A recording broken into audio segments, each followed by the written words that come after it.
Hello friends, कैसे हैं सभी लोग। दोस्तों आज से हम स्टार्ट कर रहे हैं D.Ed SC IDD second year exam preparation. ठीक है, तो जैसे कि बताया गया था आपको कि हम सबसे पहले most important topics and questions पे बात करेंगे, यानी कि मोस्ट इम्पोर्टेंट जो यूनिट्स है हमारे कोर्स में उस पर बात करेंगे। तो चलिए क्लास स्टार्ट करते हैं दोस्तों। आज हम बात करेंगे D.Ed SC IDD second year course 7 पर। कोर्स 7 हमारा जो है उस पर बात करेंगे, देखेंगे कौन सी यूनिट्स हमारे सिलेबस के अकॉर्डिंग कौन कौन सी यूनिट्स मोस्ट इम्पोर्टेंट है, किन किन टॉपिक्स को हमने प्रिपेयर करना है, रेडी करना है एग्जाम के लिए, और उनसे रिलेटेड किस तरीके के क्वेश्चन हमसे पूछे जाएंगे, किस प्रकार के क्वेश्चन आएंगे। अगर हम बात करें क्वेश्चनों की, तो आज का जो क्लास है, आज के जो टॉपिक्स पर हम बात करेंगे, यूनिट्स पर जो बात करेंगे, वे यूनिट्स टॉपिक आपके पार्ट सी और डी के लिए मोस्ट इंपोर्टेंट रहेंगे, यानी कि 5 नंबर वाले प्रश्नों के लिए और 10 नंबर वाले प्रश्नों के लिए। ठीक है, तो चलिए स्टार्ट करते हैं। यूनिट फर्स्ट पर आ जाइए दोस्तों। सबसे पहला क्वेश्चन दे रहे हैं यूनिट फर्स्ट में, शिक्षा का अर्थ एवं परिभाषा और उद्देश्य लिखिए, यानी कि शिक्षा का अर्थ एवं परिभाषा और उद्देश्य लिखिए। देखिए इस तरीके का क्वेश्चन बनेगा यूनिट फर्स्ट से। और अगर हम बात करें तो 2 नंबर में भी आपको शिक्षा को परिभाषित कीजिए आपको आ सकता है, किसमें, पार्ट बी में, कि शिक्षा को परिभाषित कीजिए या शिक्षा के 2 उद्देश्य लिखिए या शिक्षा के 2 मुख्य उद्देश्य क्या है, इस तरीके से भी आ सकता है। ठीक है, दूसरा क्वेश्चन कह रहे हैं औपचारिक, अनौपचारिक और गैर अनौपचारिक शिक्षा से आप क्या समझते हैं। ठीक है, तीसरा क्वेश्चन आ रहा है आपका, शिक्षा के कार्य लिखिए। ये सारे क्वेश्चन आपको 5 नंबर में पूछे जाएंगे अगर इस तरीके से आते हैं, शिक्षा का अर्थ एवं परिभाषा और उनके उद्देश्य लिखिए। तो 5 नंबर के लिए हो गया।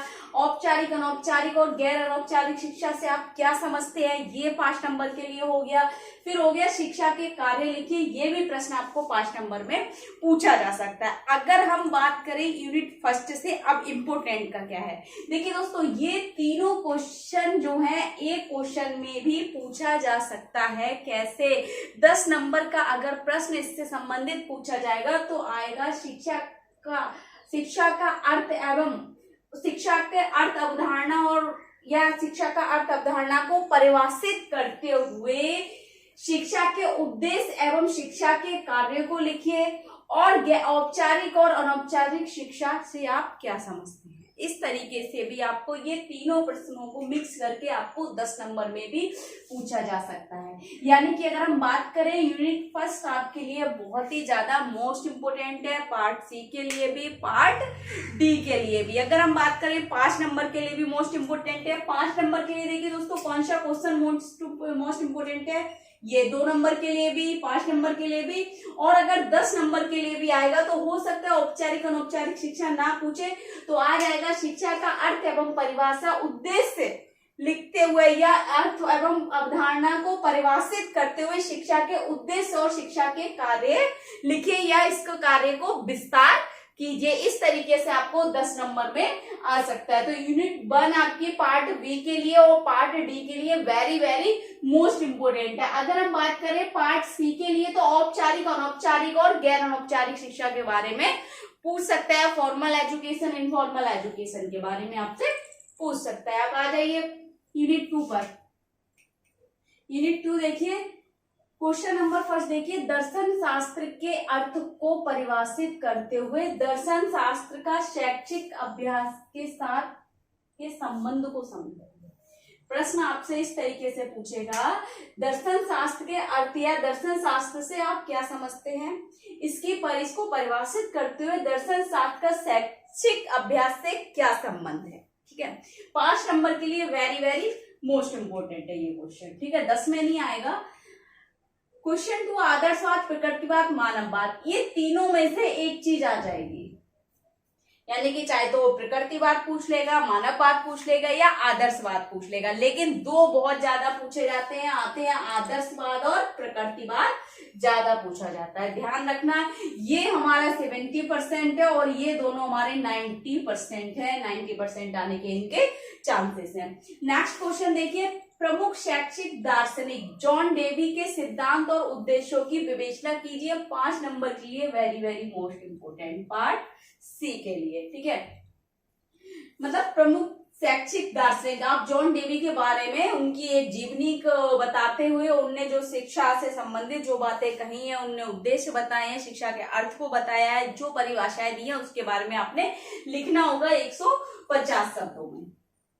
ठीक, क्वेश्चन नंबर नेक्स्ट देखिए दोस्तों, भारतीय शैक्षिक दार्शनिक गांधी और विवेकानंद के शिक्षा के उद्देश्यों की विवेचना कीजिए। यानी कि जो महात्मा गांधी ने और विवेकानंद ने शिक्षा के उद्देश्य बताए हैं उसके बारे में विवेचना कीजिए। तो 5 नंबर के लिए मोस्ट इंपोर्टेंट हो जाएगा ये।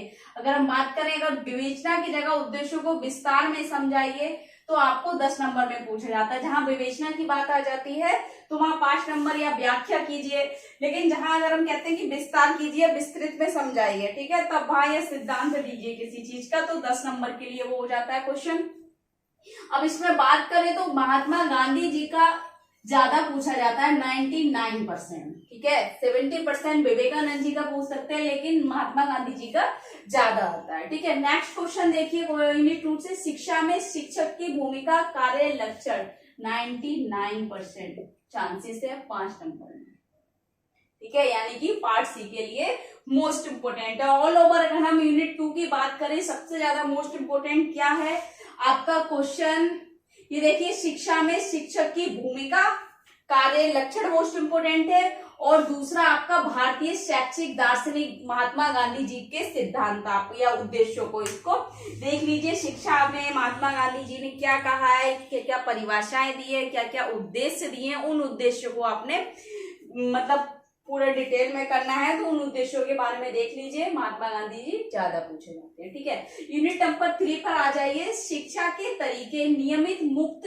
दूरदर्श, ऑनलाइन, मिश्रित को समझाइए। यानी कि वो कह रहे हैं शिक्षा के तरीके, मोड्स ऑफ एजुकेशन, है ना। नियमित यानी कि रेगुलर, मुक्त, ओपन, हमारा नियमित यानी कि हमारी रेगुलर एजुकेशन हो गई, मुक्त हो गया हमारी ओपन एजुकेशन हो गई, दूरदर्श यानी कि डिस्टेंस एजुकेशन हो गया, ऑनलाइन जैसे कि ऑनलाइन अभी क्लास चल रहे हैं, मॉडल्स ठीक है, मैं मिश्रित के मतलब मॉडल्स इसमें आ जाएगा, मिक्स एजुकेशन को समझाइए क्या है, ठीक है। तो इसमें सबसे ज्यादा कौन सी पूछी जाती है, या तो ओपन एजुकेशन पूछी जाती है या डिस्टेंस एजुकेशन। डिस्टेंस एजुकेशन के ज्यादा चांस हैं। आप मेरी ओल्ड वीडियोस देखिए प्लेलिस्ट में जाकर, पेपर 7 में ही मिल जाएगी, आईडी के 7 में, ठीक है ना। आप आईडी का 7 पेपर खोलेंगे तो बहुत सारे ऐसे टॉपिक्स हैं। अगर मैं यूनिट 2 की बात करूं तो इसके कम मिलेंगे, लेकिन यूनिट 3 के आपको ज्यादातर टॉपिक उसमें मिल जाएंगे, ठीक है। तो ये टॉपिक तो पूरा मिल जाएगा आपको, ठीक है। ओपन एजुकेशन, डिस्टेंस एजुकेशन, तो बहुत ही ज्यादा चांस है डिस्टेंस एजुकेशन के बारे में वो पूछ सकता है, ठीक है। नेक्स्ट क्वेश्चन देखिए, समावेशी विद्यालय, विशेष विद्यालय से आप क्या समझते हैं, दोनों के बारे में आपने बताना होगा। ये 5 नंबर के लिए मोस्ट इंपोर्टेंट है आपको, ठीक। नेक्स्ट देखिए, एनसीईआरटी और एनसीटीई की भूमिका, दोनों में से एक तो एनसीईआरटी की ज्यादा पूछी जाती है, ध्यान रखिएगा, ठीक है। नेक्स्ट, विकलांग बच्चों के लिए शैक्षिक अवसरों को बढ़ावा देने में विभिन्न राष्ट्रीय और अंतर्राष्ट्रीय एनजीओ यानी नॉन गवर्नमेंट ऑर्गेनाइजेशन यानी कि गैर सरकारी संस्था की क्या भूमिका है, 10 नंबर के लिए 99% मोस्ट इंपोर्टेंट है ये आपका, ठीक है ना। इसमें आपको राष्ट्रीय अंतर्राष्ट्रीय जो हमारे कुछ हैं, मतलब जो संस्थाएं हैं, इंस्टीट्यूट जो है, नेशनल इंस्टीट्यूट या इंटरनेशनल इंस्टीट्यूट जो काम कर रहे हैं हमारे बच्चों के लिए, उनके बारे में आपको थोड़ा थोड़ा बताना होगा। कुछ एनजीओ के बारे में बताना होगा, जो एनजीओ काम कर रहे हैं उनके बारे में, ठीक है। तो आप अगर देखना चाहेंगे तो आपको मिल जाएगा, आप पेपर 7 में देखिए, इससे रिलेटेड मिल जाएगा आपको। यूनिट 4 पर आ जाइए, आरपीडब्ल्यूडी और आरटीई, कोई एक एक्ट के बारे में आपसे पूछ लेगा तो आरपीडब्ल्यूडी की ज्यादा है कि आरपीडब्ल्यूडी आपको क्वेश्चन पूछने को मिल जाए, लेकिन 5 नंबर में पूछेगा। इतना सारा मटेरियल है, ऐसा नहीं है कि ये सारा आ जाएगा। मोस्टली आपको 4 क्वेश्चन करने होते हैं 5 नंबर में, है ना। 2 क्वेश्चन आपको लॉन्ग में करने होते हैं, ठीक है। नेक्स्ट देखिए, राष्ट्रीय शिक्षा नीति 1986 की कार्य योजना और 2020 की राष्ट्रीय शिक्षा नीति कार्य योजना समझाई। यानी कि जब 1986 की क्या क्या योजना थी और उसके बाद 2020 में क्या क्या राष्ट्रीय शिक्षा नीति की योजनाएं हैं, उनके बारे में आपको बताना है। तो 5 नंबर के लिए मोस्ट इंपोर्टेंट है ये क्वेश्चन, ठीक है, 10 में नहीं पूछेंगे। यूनिट 5 पर आ जाइए। यूनिट 5 आप ऐसे समझ लीजिए आपको बहुत ही ज्यादा मोस्ट इंपोर्टेंट है, मतलब आधा पेपर आपको यूनिट 5 से आएगा और यूनिट 2 से, समझ रहे हैं। यूनिट फर्स्ट से एक क्वेश्चन आ सकता है 10 नंबर में, मैंने आपको जैसे कि बताया, लेकिन यूनिट 5 और यूनिट 2 आपके इस पेपर के लिए कम से कम 50% तक आपको इम्पोर्टेंट है, क्योंकि 50% या 60% पेपर आपका इसी से बनेगा, ठीक है ना। अब देखिए क्वेश्चन देखिए यूनिट 5 का किस तरीके से क्वेश्चन पूछे जाएंगे। विद्यालय प्रशासन एवं विद्यालय संगठन का अर्थ, परिभाषा एवं सिद्धांतों की विवेचना कीजिए। 5 नंबर के लिए आपको आ सकता है। पेपर 7 में आईडी प्लेलिस्ट में देखिए आपको टॉपिक मिल जाएगा। नेक्स्ट देखिए विशेष विद्यालय और समावेशी विद्यालय के संगठनों को समझाइए। Very very most important question ये भी है आपका, 5 नंबर के लिए मोस्ट इंपोर्टेंट है ये। नेक्स्ट है स्कूल प्रमुख के कर्तव्य और जिम्मेदारियां, 10 नंबर में आपको पूछी जाएंगी ये। नेक्स्ट स्कूल रिकॉर्ड से आप क्या समझते हैं, इनका रख रखाव यानी कि मेंटेनेंस, प्रोग्रेस रिपोर्ट, प्रगति और संचय यानी कम्युनिकेटिव रिकॉर्ड्स को समझाइए, आप क्या समझते हैं। तो एक 10 नंबर का हमारा ये हो गया। यूनिट 5 में 10 नंबर का स्कूल प्रमुख के कर्तव्य और स्कूल रिकॉर्ड्स, ठीक है, इसका मेंटेनेंस पूछ लेगा और के बारे में पूछ लेगा, ठीक है। तो अगर हम बात करें यूनिट 5 से हमारा सबसे ज्यादा मोस्ट इंपोर्टेंट 10 नंबर के लिए हमारे इन दोनों में से अगर हम बात करें तो हमारा ये आ जाएगा स्कूल रिकॉर्ड से आप क्या समझते हैं, 99%, 85%। तो आपको यूनिट 5 से एक तो ये टॉपिक तैयार करना है 10 नंबर के लिए, ठीक है। अगर हम यूनिट 4 से बात करें तो आपको ज्यादा कुछ नहीं करना है। एक तो ये आरटी के बारे में, राष्ट्रीय शिक्षा नीति के बारे में करना है आपको, ठीक है।